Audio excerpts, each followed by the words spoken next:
Olá, meus queridos, sejam todos bem-vindos ao canal HCT News, História, Cultura e Teologia. Sou Eliel MS, estamos já chegando no final dessa nossa série Religião Futebol Clube. E nós estamos aqui para falar do 13º episódio, correu rápido, né? E nós vamos falar hoje sobre os nossos adversários de cada dia. Bom, Eliel, falando da igreja, no vídeo passado nós falamos aí sobre o fruto do Espírito, né? Que cada posição ali na igreja deve exercer mais, né? Ter como evidência aquele gomo do Espírito. E hoje nós vamos estar dando sequência em Gálatas 5, né? Justamente ali do versículo 16 ao 21, onde fala de um dos nossos adversários, mas existem mais dois adversários que nós vamos estar abordando aqui na nossa série.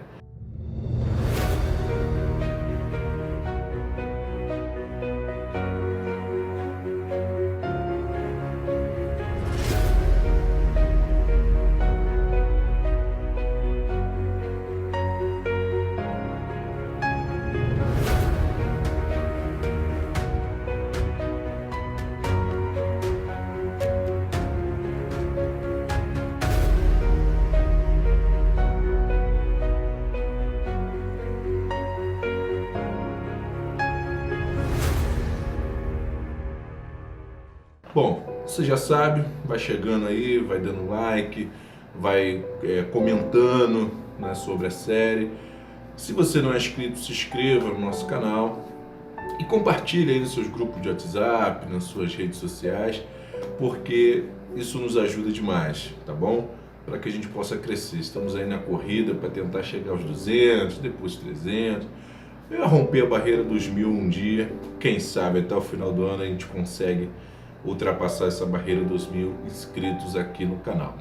Bom, falando de adversário, nós falamos a série toda desde o início que o técnico Jesus treinou, né, a Celestial para o grande campeonato.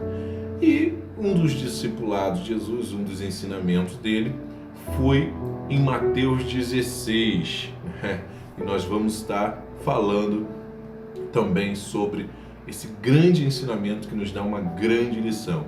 Não só ele institui a igreja, mas também ele deixa ali uma mensagem muito importante sobre um grande adversário também que temos que enfrentar. E Efésios capítulo 6, versículo 12, Paulo vai falar do terceiro adversário. Que adversários são esses? Normalmente, nós pentecostais, né, hoje eu sou batista, mas tenho raiz totalmente pentecostal e respeito muito. Então tem sempre aquele discurso, né, do diabo, do inferno, luta, batalha espiritual. Isso é verdade. O primeiro grande adversário que a igreja tem e nós individualmente também enfrentamos é o mundo espiritual. Está lá em Efésios capítulo 6, verso 12, que fala dos principados, potestades, o príncipe das trevas e hostes espirituais da maldade. Bom, eles estão nos lugares celestiais. Que seria isso? Bom, esses são adversários territoriais. São espíritos que precisam ser combatidos espiritualmente. Então, qual as armas que nós devemos utilizar para combater esse tipo de adversário? As armas espirituais. Oração, como Daniel fez, orou 21 dias até que o anjo conseguiu vencer o príncipe da Pérsia e levar a resposta para ele, né? Jejum, né? Leitura da palavra de Deus, meditação na palavra de Deus, e você vai ali vivendo uma vida com Deus e assim derrotando o diabo. Lembra que num episódio os discípulos não conseguiram expulsar o demônio de um jovem? Jesus falou com ele que aquele tipo de demônio, ou seja, certa caixa de demônio, só sai com jejum e oração. Então uma vida de jejum e oração te fortalece, te prepara para enfrentar determinadas potestades, né? Então, esse é um tipo de adversário que está na esfera espiritual e se combate espiritualmente. Mas tem também, como eu estava dizendo, Gálatas 5, Paulo vai escrever ali sobre imoralidade sexual, impureza, libertinagem, idolatria, feitiçaria, ódio, discórdia, ciúme, ira, e ele chama de obras da carne. O que seria isso, Eliel? Bom, esse eu classifico como adversários relacionais, adversários sociais.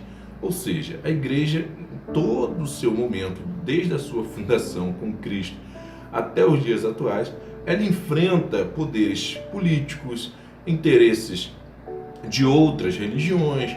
Já houve guerras na história da igreja, né? As cruzadas, guerras e mais guerra. O povo de Israel sempre viveu em guerra pelo defender seu território, para conquistar a terra prometida, enfim. Há pessoas que às vezes temos que enfrentar.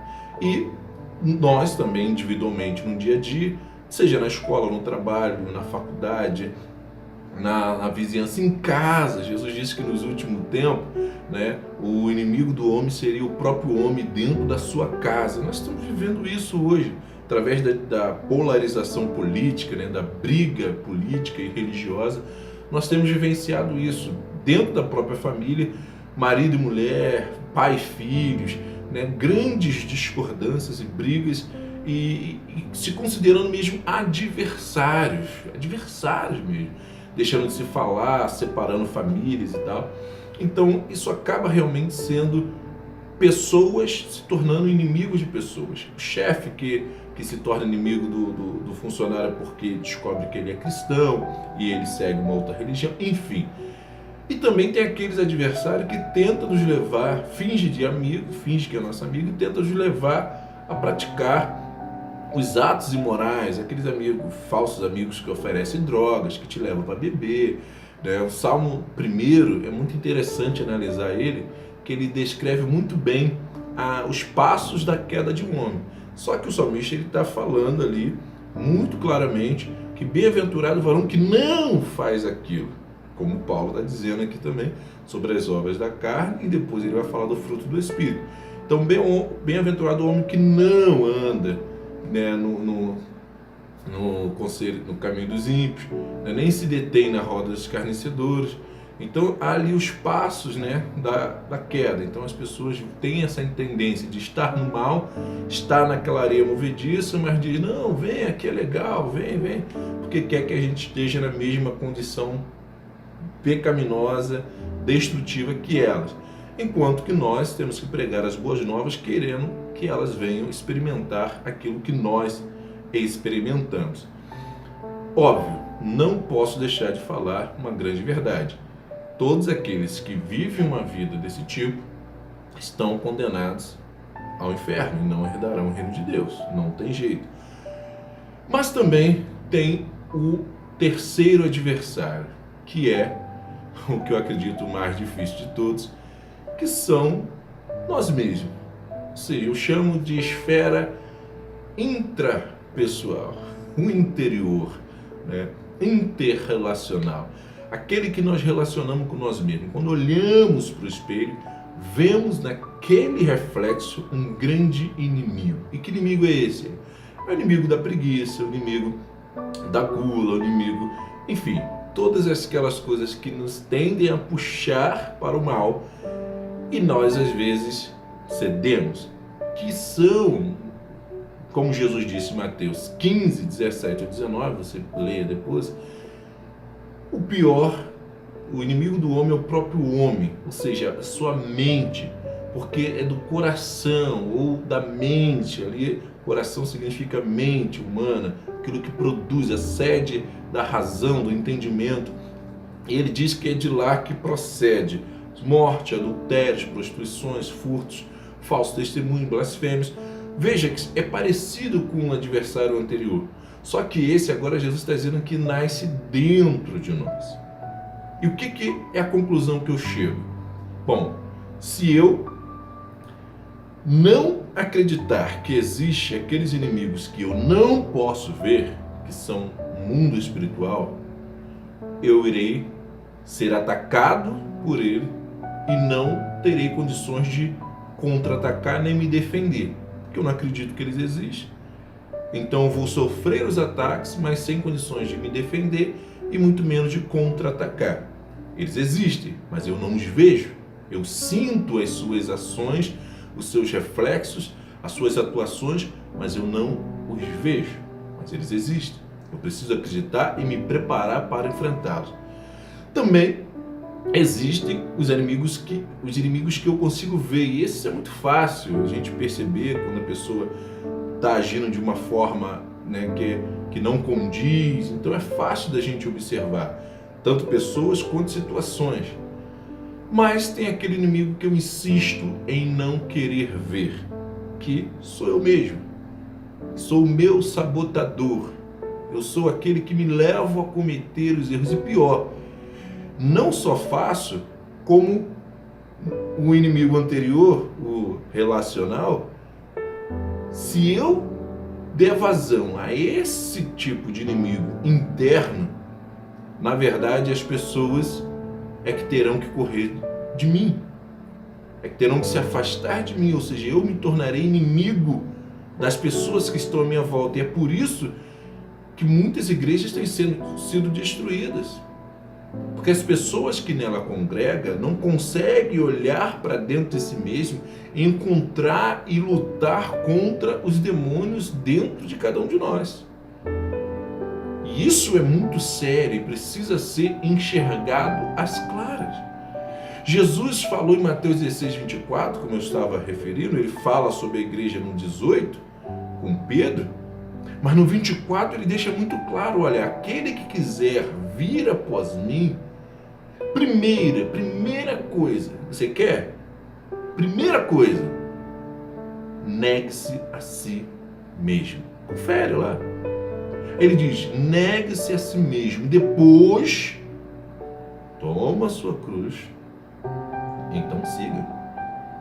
Então eu quero seguir a Jesus. Primeiro, negar a mim mesmo. Depois, assumo a minha responsabilidade, tomo minha cruz, então eu sigo Jesus. Eu posso afirmar, como eu já disse, se eu não negar as minhas vontades, desejos, temores, angústias, medos, maus pensamentos, eu é que vou ser o inimigo de muita gente. Eu que vou acabar levando outros para o inferno. Tem muitos líderes que não conseguem olhar para dentro de si mesmo e por isso tem sido pedra de tropeço para muita gente entrar no céu.